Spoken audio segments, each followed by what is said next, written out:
저는 개발자가 되기 전에 글을 쓰는 직업인 기자로 일을 했었습니다. 그래서 오래 글을 썼고 직업이기도 했다 보니까 어떻게 하면은 꾸준히 글을 쓸까? 또 어떻게 하면 글쓰기 잘할까? 고민들을 많이 했었어요. 개발 블로그의 필요성은 다들 느끼시는 것 같긴 해요. 이 개발 실력 향상과 커리어에 있어서 이만한 효과가 있는 방법이 잘 없거든요. 그런데 이제 문제는 개발 블로그 하는 게 정말 쉽지가 않습니다. 제가 봤을 때 블로그를 하려다가 잘 안 되는 사례 100 중에 한 99는 이것 때문이에요. 안녕하세요, 에디입니다. 요즘 저도 다른 개발 유튜브 채널들을 많이 보는데요. 다들 연차도 높으시고 경험도 풍부하시고 뭐 되게 말도 잘하시더라고요. 저는 아직 좀 쪼렙이라서 그거 보니까 좀 주눅이 들더라고요. 그래도 뭐 저는 저만의 장점이 또 있으니까 그거를 잘 살려야겠다 라는 생각을 하게 됐습니다. 근데 생각해보니까 제가 다른 분들에게 없는 그 장점이 하나 있더라고요. 바로 글쓰기인데요. 제가 몇 번 말씀드렸다시피 저는 개발자가 되기 전에 글을 쓰는 직업인 기자로 일을 했었습니다. 원래부터 글을 좀 좋아해가지고 꽤 오랫동안 온라인에다가 글을 썼었고요. 좀 자랑을 하자면 글 조회수도 뭐 몇만 단위로 꽤나 터트려 봤었고 책도 한 권 출간해 본 경험이 있습니다. 그래서 오래 글을 썼고 직업이기도 했다 보니까 어떻게 하면은 꾸준히 글을 쓸까? 또 어떻게 하면 글쓰기 잘할까? 이런 고민들을 많이 했었어요. 이런 강점을 살려서 앞으로 개발자의 글쓰기, 개발 블로그에 대해서 얘기를 해보려고 합니다. 개발 블로그의 필요성은 다들 느끼시는 것 같긴 해요. 어려워서는 안 할 수는 있어도 아마 이게 좋다라는 거는 다들 아실 거예요. 요즘 개발자 취업 시장이 치열하다 보니까 약간 취업을 위한 이런 스펙처럼 좀 규격화되어가지고 조금 아쉽긴 한데 그래도 그게 괜히 나온 거는 아닌 게 정말 이 개발 실력 향상과 커리어에 있어서 이만한 효과가 있는 방법이 잘 없거든요. 제가 생각하기에 개발자가 온라인 블로그에 글을 써야 하는 이유는 세 가지 정도인데요. 첫째, 일단 개발 실력 향상입니다. 여러분 보통 생각이 있어야지 글을 쓴다고 생각하시는데 저는 사실 반대라고 생각해요.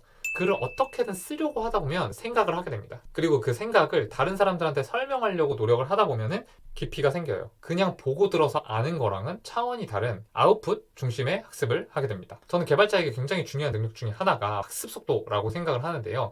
학습 속도에 있어서 너무너무 좋은 방법이 바로 블로그를 쓰는 겁니다. 두 번째는 취업, 이직에 정말 도움이 많이 돼요. 당연히 학습 속도가 올라가니까 그런 것도 있고 무엇보다 글을 쓰게 되면 내가 했던 고민들과 문제 해결 경험을 남들에게 보여줄 수 있게 되거든요. 근데 아무리 개발을 하면서 문제를 많이 해결했고 많이 배웠어도 결국 취업이나 이직을 할 때 어떤 문제를 내가 맞닥뜨렸고 어떤 것을 고민했고 왜 그렇게 결정을 했었는지 이 말로 표현한다는 게 사실 쉽지 않거든요. 기록을 하고 글을 쓰다 보면은 그게 자연스럽게 해결이 됩니다. 지금은 저도 유튜브랑 병행하는 게 좀 힘들어가지고 블로그는 좀 쉬고 있는데요. 취업 준비하는 동안에는 블로그를 진짜 열심히 했었거든요. 그러다 보니까 제가 취준할 때 봤었던 모든 면접관들이 블로그 인상 깊게 봤다 라는 말을 하고 좋은 점수를 받았었습니다. 잘만 하면 여러분의 정말 차별화 포인트가 될 수가 있죠. 세 번째는 뭐 저만 그럴 수도 있는데 그냥 재밌습니다. 대부분 글쓰기는 숙제 같은 거라고 생각을 하시겠지만 이게 한번 공개적인 곳에 글을 쓰고 막 다른 사람들이 좋아해주고 막 반응을 해주고 하면은 진짜 이게 기분이 좋거든요. 한번 이 맛을 알게 되면은 은근히 그 재미로 힘들어도 계속 지속을 하게 돼요.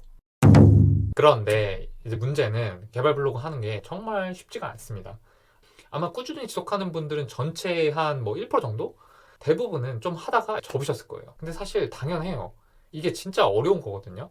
저는 이 개발 블로그가 무슨 취업이나 이직의 치트키, 막 이것만 하면 다 된다. 뭐 이런 식으로 말을 하고 싶지 않습니다. 남들이 하라니까 시작하시면은 분명히 후회해요. 왜냐면 이게 당연히 얻는 것도 많지만 거기에 들어가는 시간과 노력도 엄청 큽니다. 중요한 거는 어떻게 잘 쓰냐보다도 어떻게 꾸준히 쓸까를 먼저 고민해야 돼요. 여러분, 개발 블로그를 쓰다가 실패하는 이유가 뭔지 아시나요? 제가 봤을 때 블로그를 하려다 잘 안 되는 사례 중에 100 중에 99는 기준을 높게 잡아서 실패합니다. 우리는 대부분 평소에 글쓰기를 꾸준히 하던 사람이 아니잖아요. 근데 다들 글은 많이 읽어봤거든요. 그래서 좋은 글에 대한 눈높이가 굉장히 높아요. 처음부터 내가 봤던 그런 멋있는 글을 쓰려고 하고 그거에 못 미친다고 시작하면 되게 부담을 느낀단 말이에요. 물론 처음에는 의지가 있으니까 온 힘을 다해서 써요. 그리고 막 10시간, 20시간을 써서 이제 하나를 완성을 합니다. 그리고 힘이 빠져버리죠. 근데 첫 글부터 반응이 있을까요? 당연히 없죠. 그러니까 금방 지치게 되고 접게 됩니다. 마치 헬스장에서 운동하러 가는 거하고 비슷하거든요. 헬스를 한 번도 해본 적이 없는데 평소에 헬스 유튜브는 엄청 본 거예요. 처음 시작할 때는 막 몸판을 끼입니다.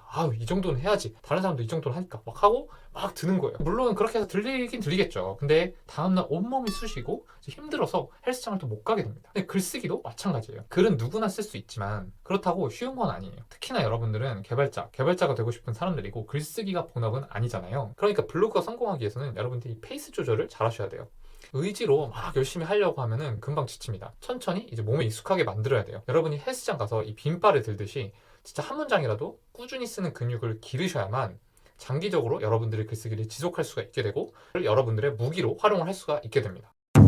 자, 그러면 이제 어떻게 하면 개발 블로그를 시작할 수 있는지, 어떻게 하면 글쓰기를 꾸준히 할 수 있는지에 대해서 좀 더 구체적으로 들어가야겠죠? 근데 오늘 영상이 좀 길어져가지고 다음 영상에서 이어서 꿀팁들을 공유를 해보도록 하겠습니다. 추가로 제가 커뮤니티에 처음으로 이제 글을 써봤는데요. 개발 블로그 글쓰기와 관련된 이제 설문 포스팅을 올렸거든요. 한번 확인해 주시고 혹시 궁금한 게 있으시다면 댓글로 달아주시면 다음 영상에 답변 드리도록 하겠습니다. 감사합니다.